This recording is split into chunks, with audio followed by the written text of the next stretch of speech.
Hey everybody, Mr. Summers here. I just wanted to share my own personal story of a time I had to reach out and do a wellness check on one of my good friends. And I'm hoping this example helps you understand how using these resources that are available to us can help get the support that somebody may need. So before I worked in a school, I used to play in a full-time bluegrass band.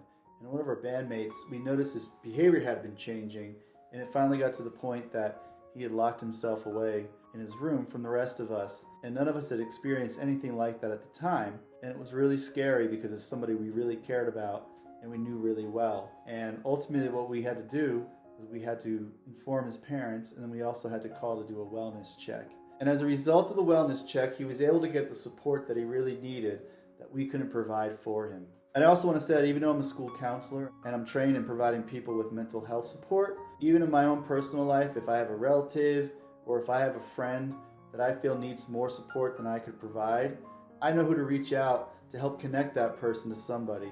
Because a lot of times it's not up to us to try to make the decisions. It's knowing the resources that we have and the people that we can reach out to who can help provide someone with the support they need. Even at a school setting, if we have to do a suicide risk assessment, it's not up to the counselors to decide whether or not we think you're serious or not. It's up to us to figure out what kind of support you need. And if you do need any support, as counselors, we're here to act as the middle person and to refer you to who can help you out with where you're at. So the message I really want you to get is that it should never fall on one person to make a decision if they're concerned about one of their friends. You could utilize Safe to Tell, which is completely anonymous, which means no one is going to know. Also, next week, we're going to look more into the process of what happens once a report is made. And again, the big take home I want you to get is that you're not alone. You don't have to make these decisions. Even as adults, and even me as a mental health provider, I know what my resources are, and I know who to reach out to if I feel someone needs some extra support. All of us can use some support from time to time. Even myself, I see a counselor once a week, and she really helps me process a lot of stuff that's going on in my life. So in closing, what I want you to get is a couple of things. A, if you ever need any sort of support, there's no shame in it. We all need some support from time to time.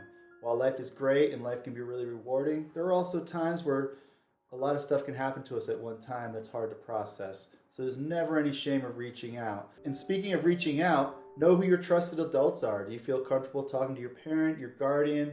Do you have a trusted adult at the school? Maybe it's a teacher or a counselor. You also have the Colorado Crisis Center hotline you can reach out to.